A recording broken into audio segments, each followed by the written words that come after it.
देखिए बेटे, आज हम शुरू करेंगे जो आपका पेपर 3 है, pedagogy across the curriculum ICT and action research. उसमें आपकी यूनिट 3 10 मार्क्स की आपकी ये यूनिट है, जिसमें आप क्या क्या पढ़ोगे। Distance assessment of for learning and assessment of learning. एक है असेसमेंट फॉर लर्निंग और एक होती है assessment of learning. For learning तो जो आपकी असेसमेंट का मतलब होता है जब हम आपका इवेल्युएशन करते हैं, जैसे आपके टेस्ट वगैरह मैंने ले लिए, तो इवेल्युएशन फॉर लर्निंग का मतलब है कि आपकी पढ़ाई के दौरान जब आपका इवेल्युएशन होता है तो वो होती है असेसमेंट फॉर लर्निंग। एक होती है असेसमेंट ऑफ लर्निंग, जब आपकी पढ़ाई कंप्लीट हो जाती है, मतलब आपका सिलेबस कंप्लीट हो गया, उसके बाद जो आपके फाइनल एग्जाम होते हैं, ठीक है, तो वो किस कैटेगरी में आते हैं, आपके असेसमेंट ऑफ लर्निंग में। तो ये पूरा टॉपिक हम इसमें पढ़ेंगे। दूसरा हम जो स्ट्रेटजीज ऑफ असेसमेंट है वो पढ़ेंगे इसके अंदर, और एक आएगा आपका CCE continuous and comprehensive evaluation. ये वेरी इंपॉर्टेंट है, इस पे बेसिक से आप मार्क कर लीजिए, ये पेपर में आता है 100%। कॉन्टिन्यूस एंड कॉम्प्रिहेंसिव इवैल्यूएशन 5 आपके सेट आते हैं, उनमें से किसी में भी आ सकता है। तो निकाल लीजिए आपकी 3rd unit, role of assessment in teaching and learning.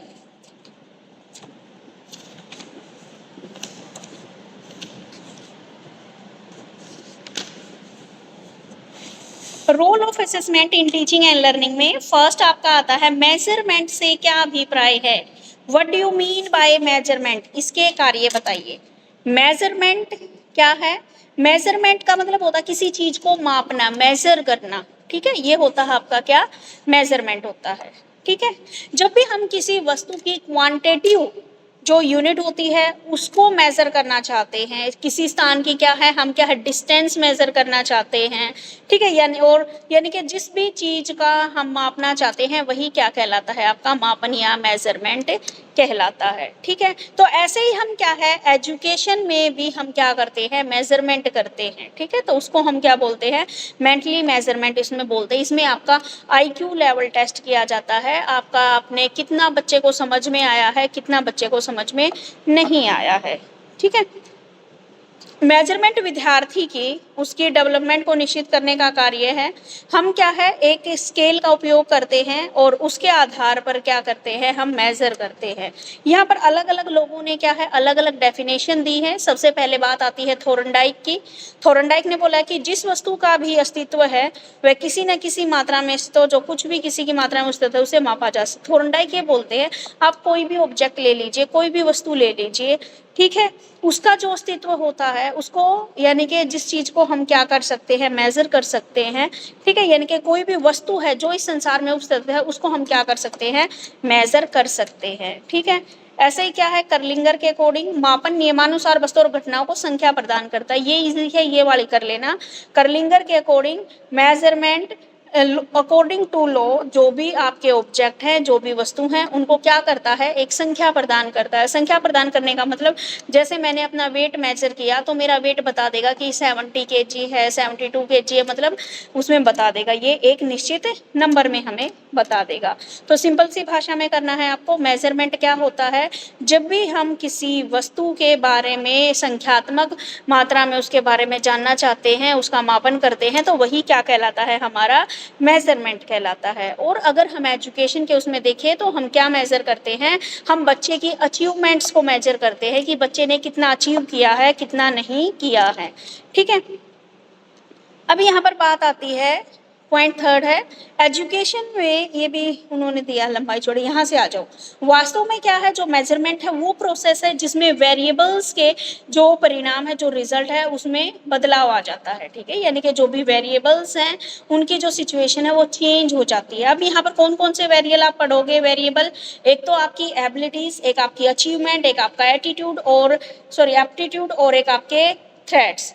ठीक है, ये वेरिएबल्स हैं, यानी कि जब भी आप किसी चीज का मेजर करते हो तो ये क्या बताता है, आपके इन वेरिएबल्स की पहचान से आपको परिभाषित करता है। ठीक है, इन वेरिएबल्स, जो ये वेरिएबल्स हैं, इनसे आपको रूबरू कराता है। आप क्या क्या माप सकते हो, कितनी योग्यता है, आपने टेस्ट लिया बच्चे का, आप ये देखते हो कि बच्चे के अंदर कितनी एबिलिटी है, उसने कितना अचीव किया है, क्या एप्टीट्यूड है उसका, क्या उसके अंदर अच्छी अच्छी कैरेक्टरिस्टिक्स डेवलप कर पाए हैं हम। ठीक है, तो अगर हम सिंपल वे में देखा जाए तो जो हमारी मेजरमेंट प्रोसेस है वो थ्री वे से क्या करती है, काम करती है।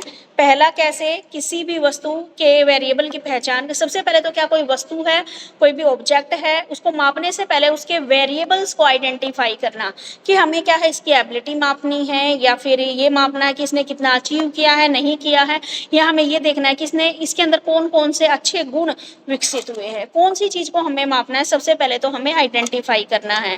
दूसरा क्या है, जो भी वेरिएबल्स है उसको डिनोट करने वाले या व्यवहार को निर्धारित करना है, यानी कि जो वेरिएबल आपने चूज किया है, मान लीजिए आपने वेरिएबल चूज किया कि मुझे अचीवमेंट बच्चे की क्या करनी है, मेजर करनी है कि बच्चे को कितना अचीव हुआ है, ठीक है, कितना वे क्रिया ज्ञात करना कि बच्चे ने कितना सीखा है। तो आप जोन सा वेरिएबल आपने सबसे पहले आइडेंटिफाई किया, फिर आपने क्या है उसी वेरिएबल के से रिलेटेड जो भी एक्टिविटीज़ हैं वो सारी एक्टिविटीज़ आपने करवाई।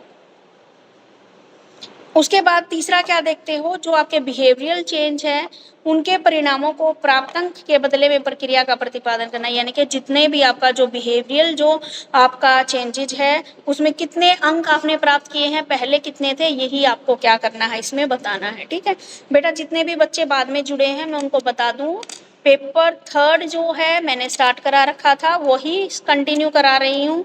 पेपर थर्ड की थर्ड यूनिट स्टार्ट की है आज, ठीक है।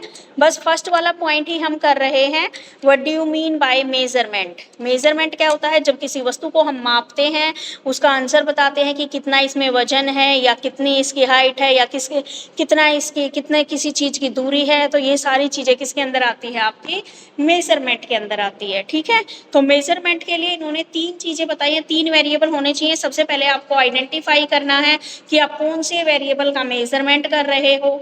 दूसरा, उस मेजरमेंट से रिलेटेड सारी एक्टिविटीज़ को आपने उसके अंदर शामिल करना है। और तीसरा क्या है कि पहले क्या रिजल्ट था मेजरमेंट से और अब क्या रिजल्ट आया है उसका यहाँ पर हमें बताना है। और वेरिएबल कौन कौन से होते हैं, मैंने इसके आपके मेजरमेंट के एबिलिटी, योग्यता को आप मेजर कर सकते हो ये, ठीक है। अचीवमेंट कि बच्चे ने कितना सीखा कितना नहीं सीखा है।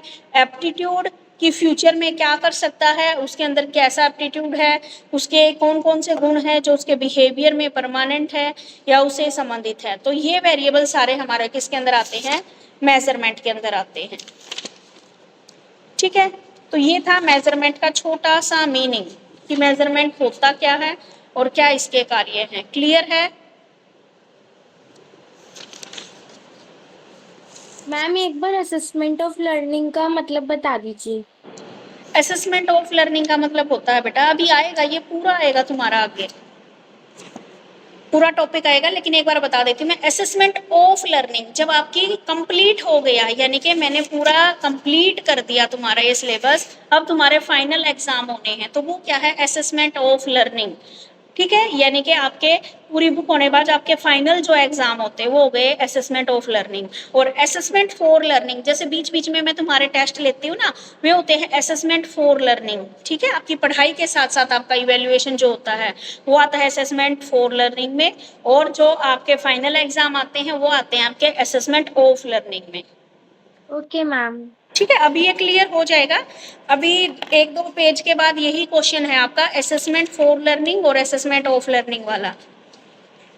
Yes ma'am.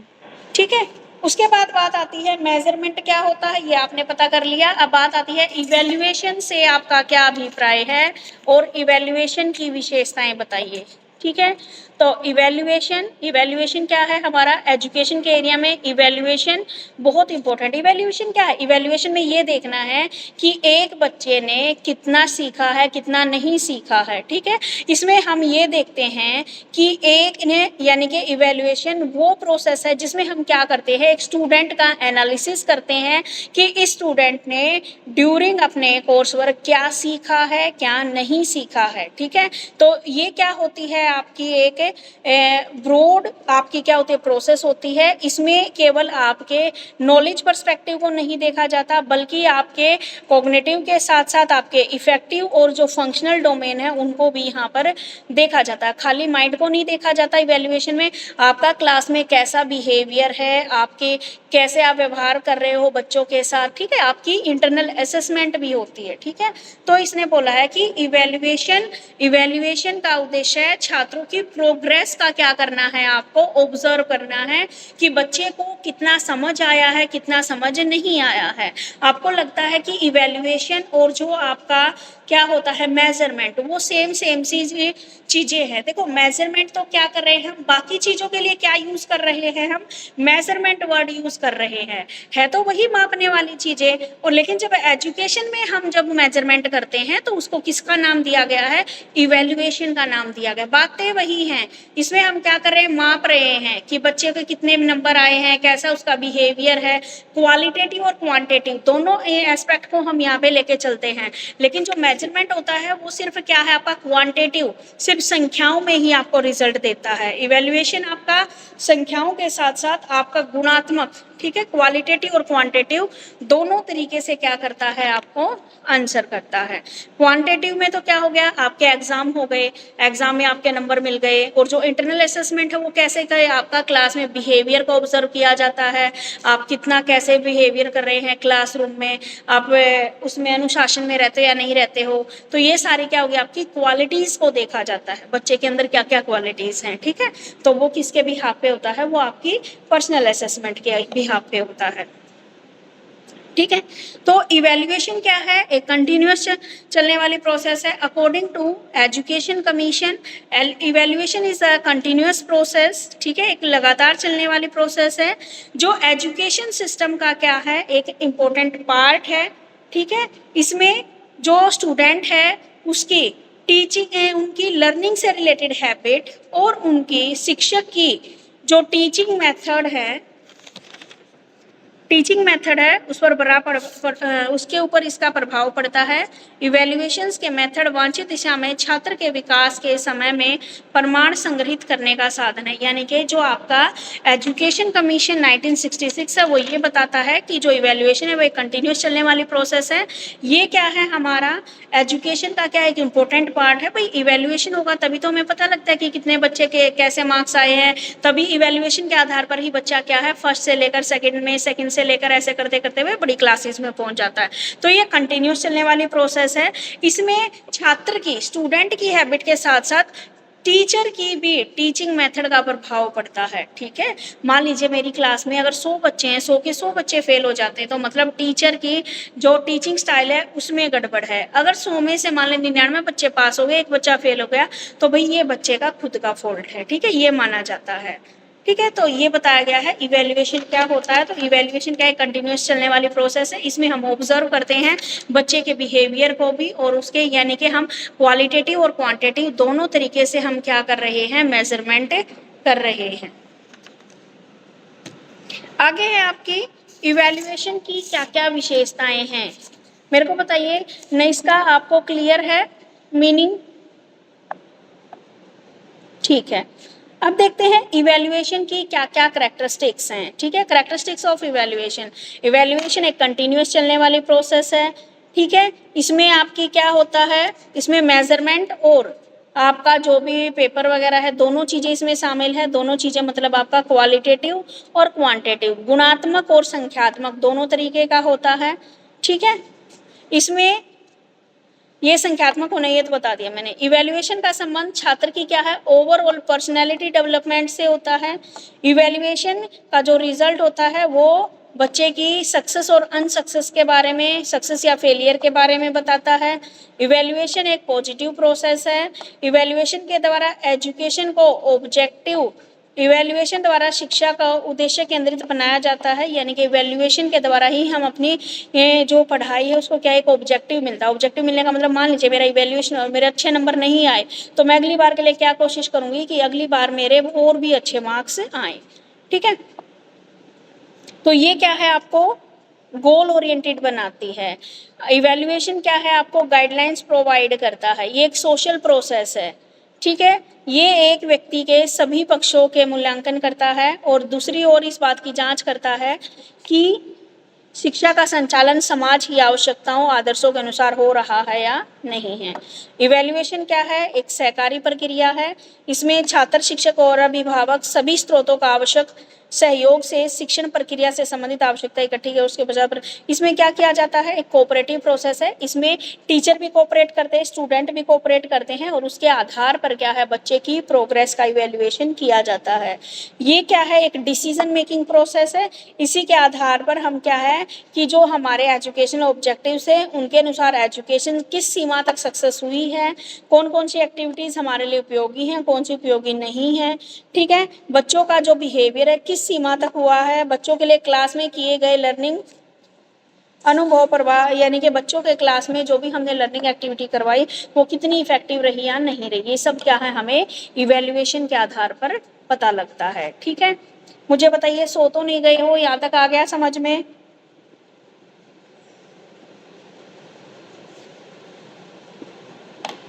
अब उसके बाद बात आती है इवैल्यूएशन के महत्व पर प्रकाश डालते हुए इसके स्टेप्स को बताइए, ठीक है।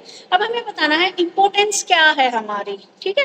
अब जैसे इसकी विशेषताएं थी ना, कैरेक्टरिस्टिक्स, वैसी ही क्या है इसकी इंपॉर्टेंस है। क्यों इंपॉर्टेंट है भाई हमें, एक तो ये क्या है, हमें उसी में से उठा लो पॉइंट इवैल्यूएशन के विशेषताओं में से, क्योंकि ये हमें क्या है एजुकेशनल ऑब्जेक्टिव देता है इसलिए इंपॉर्टेंट है। बच्चे के बिहेवियर के बारे में हमें बताता है इसलिए इंपॉर्टेंट है।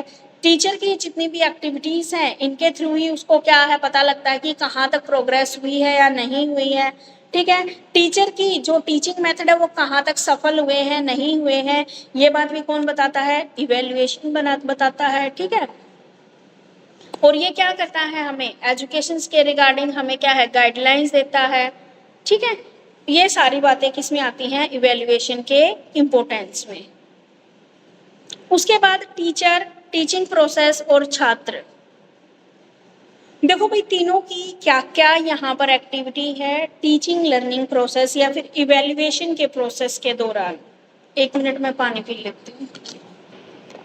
चलिए देखिए बेटा, अब देखते हैं कि इवैल्यूएशन में हम जो यहाँ पे दे रखा है ना आपको, टीचर, आपके टीचिंग प्रोसेस और छात्र, इस वाले पॉइंट को आप चाहो तो छोड़ भी सकते हो, क्योंकि इसने सिर्फ पूछा है इवैल्यूएशन की क्या इंपॉर्टेंस है और क्या क्या स्टेप्स को हम फॉलो करते हैं इवैल्यूएट करते वक्त, ठीक है। तो इम्पोर्टेंस आपको बता दी है, अब इसके स्टेप्स के ऊपर आ जाइए। जो ये है आपका शिक्षक, शिक्षण प्रक्रिया और छात्र क्या क्या क्रियाएं करते हैं, इनको पढ़ लेना एक बार, ठीक है। वैसे आपको सीधा महत्व के बाद किस पे आना है, इसके सोपान जो दे रखे हैं यानी कि स्टेप जो दे रखे हैं। तो सबसे पहला स्टेप क्या है, फॉर्मेशन ऑफ ऑब्जेक्टिव। आप जब भी क्या करते हो, इवेल्युएट करते हो, तो सबसे पहले क्या करते हो, उद्देश्यों का निर्धारण। भाई आप इवेल्युएट कर रहे हो तो आपका उद्देश्य क्या है, ठीक है, ये आपको क्लियर होने चाहिए। अगर आप मेरा इवैल्यूएशन कर रहे हो तो आप किस उद्देश्य से कर रहे हो, ठीक है, क्या कारण है। तो सबसे पहले हम क्या करते हैं, उद्देश्यों का निर्धारण करते हैं। उसके बाद अध्यापन अध्ययन की क्रियाओं का निर्धारण। सबसे पहले हमने ऑब्जेक्टिव सेट कर लिए, फॉर्मुलेशन ऑफ ऑब्जेक्टिव की भाई मेरा ऑब्जेक्टिव है कि मुझे इन लाइफ में क्या है प्रोफेसर बनना है। आपने अपना ऑब्जेक्टिव सेट कर लिया कि मुझे टीचर बनना है, तो उसके लिए फिर क्या करते हो आप, अध्ययन अध्यापन की क्रियाओं का निर्धारण। अब तुमने सोच तो लिया बनना है, बनना कैसे है भाई, पढ़ लिख के पेपर क्लियर करोगे तभी बनोगे। तो उसके बाद आप क्या करते हो, जो भी टीचिंग मटेरियल है या स्टडी मटेरियल है उससे रिलेटेड सारी की सारी एक्टिविटीज का निर्धारण करते हो। शिक्षण विधि क्या रहेगी, टीचिंग मटेरियल क्या यूज में आएगा, मेरा पाठ्य पुस्तक में कौन सी ले ताकि जो मुझे बेटर लर्निंग सिचुएशन दे सके। तीसरा क्या है आपका, इवैल्यूएशन की प्रविधि का चयन एवं निर्माण, ठीक है, कि इवैल्यूएशन का जो मेथड है उसका चयन एवं निर्माण कैसे होता है, और जो भी हमारी प्रविधियों के चयन का आधार इन्होंने बताया है, ठीक है। एक ठीक है भाई, तो हमारे क्या क्या स्टेप हम फॉलो करते हैं इवैल्यूएशन के टाइम पे। पहला स्टेप है फॉर्मुलेशन ऑफ ऑब्जेक्टिव, यानी कि सबसे पहले हम अपने उद्देश्यों का निर्धारण करते हैं कि हमें क्या करना है, ठीक है।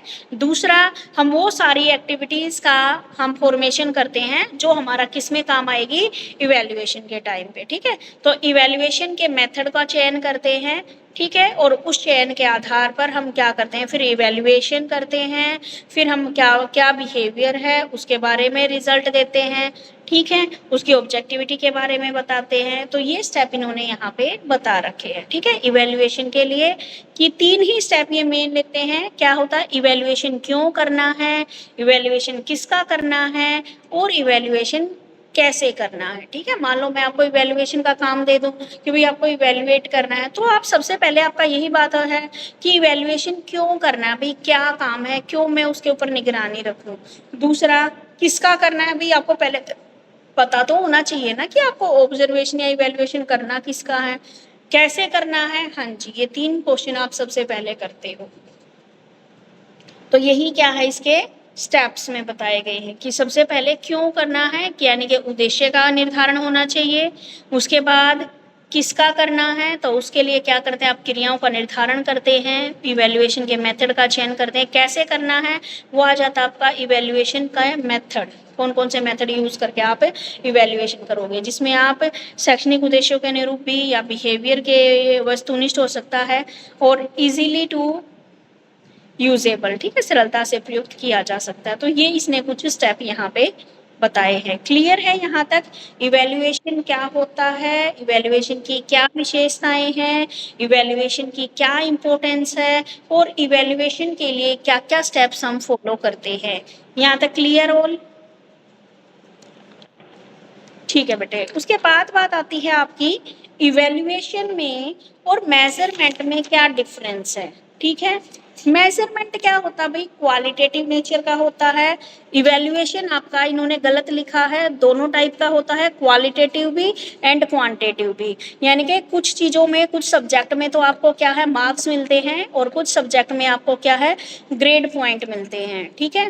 तो क्या है, ये दोनों के अंतर के निम्नलिखित रूप से स्पष्ट कर सकता है। मेजरमेंट क्या है भाई आपका, क्वांटिटेटिव यानी कि संख्या को दर्शाता है, इवैल्यूएशन आपका दोनों को दिखाता है, क्वालिटेटिव भी है और आपका क्वांटिटेटिव भी है, ठीक है।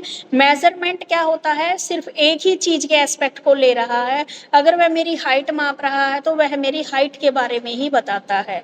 इवैल्यूएशन क्या है आपका, बहुमुखी है, यानी कि एक से ज्यादा चीजों को मेजर कर रहा है ये, ठीक है। उसके बाद मेजरमेंट क्या है, फिक्स होता है, मेजरमेंट फिक्स है, मान लीजिए हाइट माप रहे तो सबकी हाइट ही माप रहे हो, वेट माप रहे तो सबका वेट ही माप रहे हो। इवैल्यूएशन में क्या होता है, ये एक बहुमुखी, ठीक है, वो तो सिंगल था, ये क्या है, मल्टीपल है। मेजरमेंट फिक्स होता है और इवैल्यूएशन क्या होता है, कंटिन्यूअस चलने वाली प्रोसेस होती है।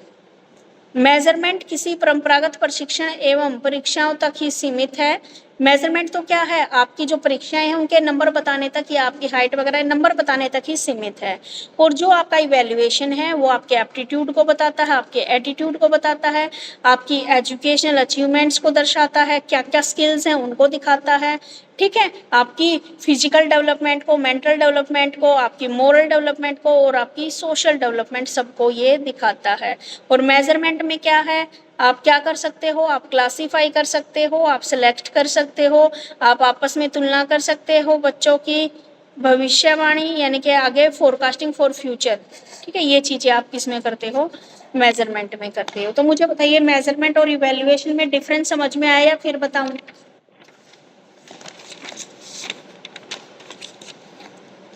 ठीक है, फिर करते हैं assessment for learning and assessment of learning.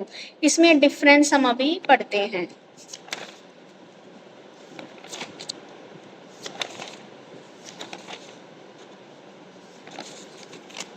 अब है आपका assessment for learning.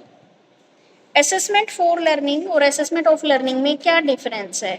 Assessment for learning, अधिगम का आकलन कोई भी व्यक्ति कर सकता है, इसमें साक्षर या निरक्षर कोई भेद नहीं होता है।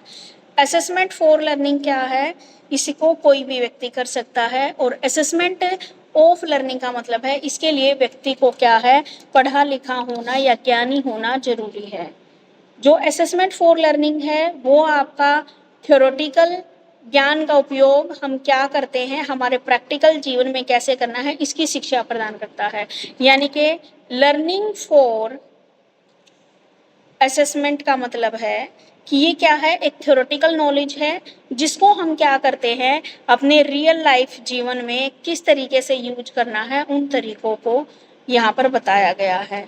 असेसमेंट ऑफ लर्निंग में ये क्या है, एक साइकोलॉजिकल मेथड है जो रिसर्च करने वाला है, वो बालक के ज्ञान को ज़्यादा महत्व देता है। ठीक है, इसमें तो क्या है, प्रैक्टिकल ज्ञान को ज़्यादा महत्व दिया जाता है, और दूसरे में क्या है, जो बच्चे की एक्चुअल जो नॉलेज है उसको ज़्यादा महत्व दिया जाता है।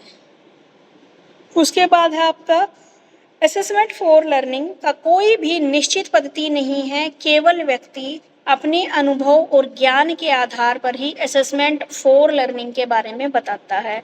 और assessment of learning time to time क्या है, इसमें चेंज होते रहते हैं, तो इसकी क्या है, बहुत सारे मेथड हमारे पास अवेलेबल हैं।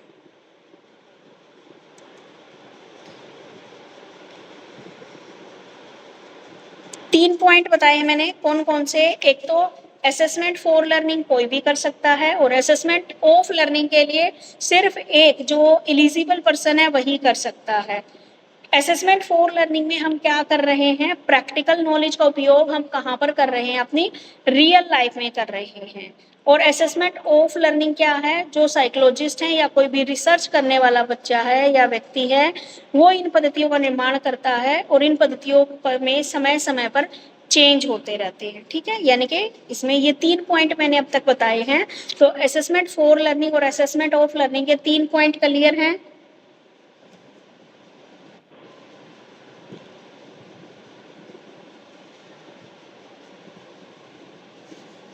अब देखो भाई, assessment for learning, assessment for learning में क्या बताया गया था, हम प्रैक्टिकल नॉलेज लेनी है और हमें क्या करना है, बच्चे को थ्योरेटिकल पढ़ना है और प्रैक्टिकल लाइफ में उनको कैसे काम करना है वो सिखाते हैं। तो इसमें क्या है, बच्चे को थ्योरेटिकल के साथ साथ जो प्रैक्टिकल नॉलेज है उसका भी एक्सपीरियंस हो जाता है। और दूसरा जो है असेसमेंट ऑफ लर्निंग, इसमें हम क्या है, थ्योरेटिकल एस्पेक्ट पर ज़्यादा ध्यान देते हैं। हम सारा का सारा किसके ऊपर फोकस करते हैं, अपने एग्जाम के लिखने पर। थ्योरेटिकल हो गया ना, कि जो चीज़ें हमें पढ़ाई जा रही है वो सिर्फ हम क्या है, एग्जाम ओरिएंटेड ही उसकी तैयारी करते हैं। उसके बाद क्या है, बालक द्वारा सफल जीवन जीने की कला व्यवहारिक जीवन से ही आती है। कई छात्र अपना सामाजिक और भाविक जीवन इस प्रकार व्यतीत कर रहे हैं, ये उसके परिणाम के आकलन द्वारा ज्ञात। यानी कि क्या बताया गया है कि जो एक बच्चा है उसको सफल जीवन जीने की कला प्रैक्टिकल ज्ञान से आती है, और जो आपका लर्निंग फॉर असेसमेंट है वो क्या कर रहा है, आपको थ्योरी के साथ साथ उसी चीज की प्रैक्टिकल नॉलेज भी दे रहा है।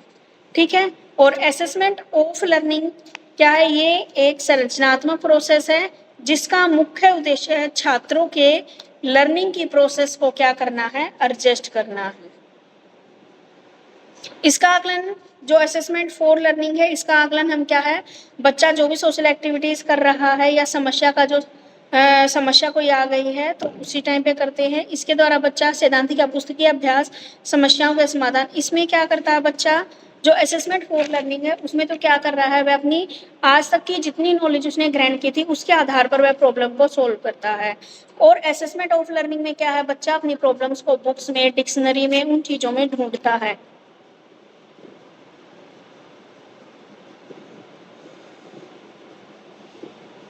उसके बाद है असेसमेंट फॉर लर्निंग में लर्निंग एवं टीचिंग प्रोसेस के अंत में सूचना को सम्मिलित किया जाता है। ठीक है, यानी कि असेसमेंट ऑफ लर्निंग में लर्निंग एवं टीचिंग प्रोसेस के अंत में जो हमारे इवैल्यूएशन की सूची है उसको शामिल किया जाता है।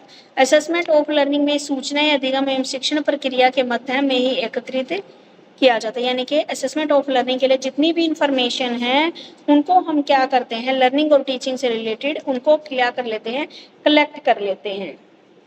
इसमें बालक द्वारा समाज के प्रति किया गया आचरण, समाज द्वारा उसके कर्मधारों को प्रदान किया जा रहा है ज्ञान व अन्य पहलुओं की जानकारी इसमें मिल जाती है। कोई बड़े बोरिंग नींद भी आने लगी। बालक द्वारा समाज के प्रति, यानी कि बच्चा जो भी समाज में रिएक्ट करता है, समाज क्या करती है, अपने अनुसार ही उसको क्या है, उस चीज को स्वयं ही उसकी जानकारी मिल जाती है। ठीक है, इसमें क्या है, ये एक फॉर्मल वे है। वो क्या है, असेसमेंट फॉर लर्निंग, वो क्या है, उसमें बताया गया है पहलू की जानकारी इसमें मिल जाती है, इनफॉर्मल बता दिया। असेसमेंट ऑफ लर्निंग क्या है, फॉर्मल बताया गया है, एक के बाद एक वस्तु घटित होती है। इसके अंतर्गत असेसमेंट फॉर लर्निंग के अंतर्गत बच्चे जो हमारी सोशल ट्रेडिशन है, जो प्रैक्टिकल नॉलेज है, उनके पाठांतर गतिविधियों के वजह स्वयं ही प्राप्त करता है। यानी कि असेसमेंट फॉर लर्निंग में जो भी सोशल एक्टिविटीज से रिलेटेड ज्ञान है उसको बच्चा स्वयं ही प्राप्त करता है। और असेसमेंट ऑफ लर्निंग में जो नियम है, परंपराएं हैं, रीति रिवाज हैं आदि का सैद्धांतिक ज्ञान पर प्रयोग करता है। देखो भाई कितने ज्ञानी इन्होंने बता दिया, मेरे को तो ये ज्ञान सुन के नींद आने लगी। अब मुझे बताइए असेसमेंट में और आपके मेजरमेंट में क्या डिफरेंस है? एक एक बच्चा एक एक डिफरेंस बता दो, चाहे देख के ही बता दो। मैम जो मेजरमेंट होता है वो हम हाइट हो गई या फिर डिस्टेंस हो गया, लेंथ हो गया, वेट हो गया, उसको लेकर हम फॉलो अप करते हैं। लेकिन जो हमारा असेसमेंट होता है वो 2 टाइप्स में डिवाइडेड होता है, जिसको हम असेसमेंट ऑफ लर्निंग बोलते हैं और एक होता है assessment of learning. Assessment of learning में हम जो स्टडी डेली बेसिस पे करते हैं, जो हमारे टेस्ट होते हैं, पीरियोडिक असाइनमेंट होता है, उसको काउंट करते हैं। लेकिन जो हमारा असेसमेंट ऑफ लर्निंग होता है ऑफ में आ जाता है कि जब हमारी जो थ्योरेटिकल जो स्टडी है वो पूरी हो जाती है। जब पूरी हो जाती है तो क्या किया जाता है, लास्ट में एनुअल एग्जाम होता है, उसको हम असेसमेंट ऑफ लर्निंग बोलते हैं। जो असेसमेंट ऑफ लर्निंग होती है वो कोई भी सॉरी जो असेसमेंट फॉर लर्निंग होती है वो कोई भी बच्चा कर सकता है। लेकिन जो हमारी असेसमेंट ऑफ लर्निंग होती है वो एक पर्टिकुलर बच्चा ही कर सकता है, जो रोज अपनी बुक्स को रीड आउट करता हो, मतलब वो थ्योरेटिकल एग्जाम अच्छे से कर पाए, लेकिन फॉर में वो नहीं कर पाता। जो हमारी असेसमेंट फॉर लर्निंग होती है वो प्रैक्टिकली होती है। लेकिन जो हमारी असेसमेंट ऑफ लर्निंग सॉरी जो असेसमेंट फॉर लर्निंग होती है वो प्रैक्टिकल बेस्ड होती है। लेकिन जो हमारी असेसमेंट ऑफ लर्निंग होती है वो रिसर्च बेस्ड होती है। वेरी गुड बेटे, वेरी गुड।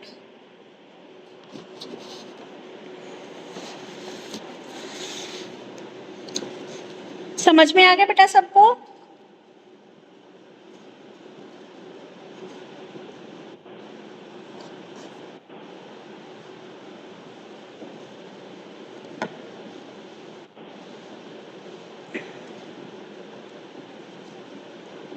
अब आगे है आपका question formal assessment, informal assessment और लर्निंग प्रोसेस से रिलेटेड जो भी फीडबैक है उनके बारे में।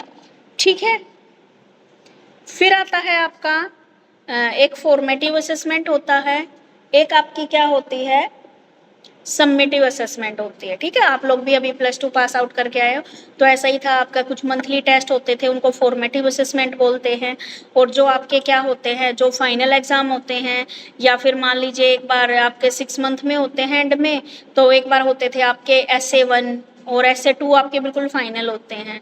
तो जो SA1 SA2 बोलते हैं उनको बोलते हैं सबमिटिव एग्जाम, और जो आपके वैसे होते हैं वे होते हैं आपके फॉर्मेटिव एग्जाम।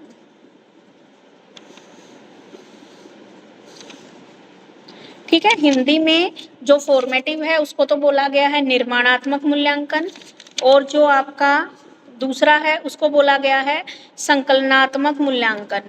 तो इनको आप याद रख लेना, फॉर्मेटिव एंड सबमिटिव के नाम से। और इंग्लिश वाले, हिंदी वाले भी बेटा एक बार ना इसका नाम इंग्लिश में कर लेना। इसमें से आपका सीटेट में भी क्वेश्चन बनता है, फॉर्मेटिव असेसमेंट में से और आपकी सबमिटिव असेसमेंट में से।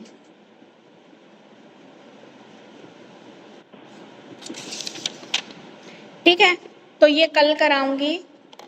ठीक है, तो एक एक क्वेश्चन आप लोग भी करके लाना रेडी, सीधी ये वाला करके ले आना आप।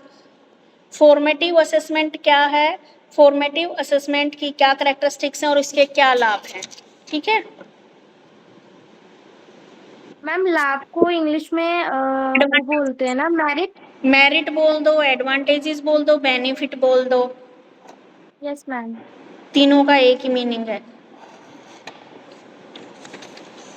Okay ma'am, I will. ठीक है, और बताइए और बच्चा कौन सा करके लाएगा? मैम टॉपिक बता दीजिए। टॉपिक आप फिर सबमिटिव असेसमेंट ले लेना खुशी। Okay ma'am.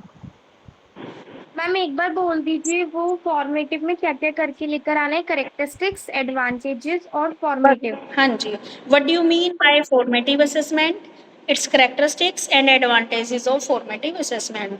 यही बात है ओके आपकी ma'am. Khushi, what do you mean by summative assessment, क्या इसकी क्या है कैरेक्टरिस्टिक्स हैं और क्या क्या इसके यूजेस बोल दो, मेरिट बोल दो, बेनिफिट बोल दो, एक ही है। ओके मैम, कर लूंगी। उसके बाद है आपका इसमें डिफरेंस, डिफरेंस तो फिर अपने आप ही हो जाएगा। और भी कोई बच्चा करके लाएगा कल?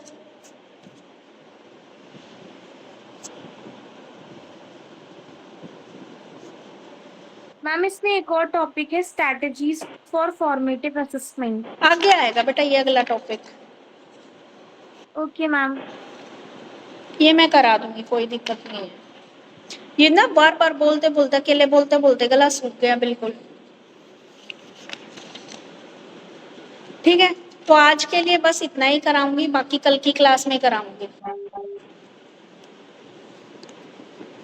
ठीक है बेटे, ओके,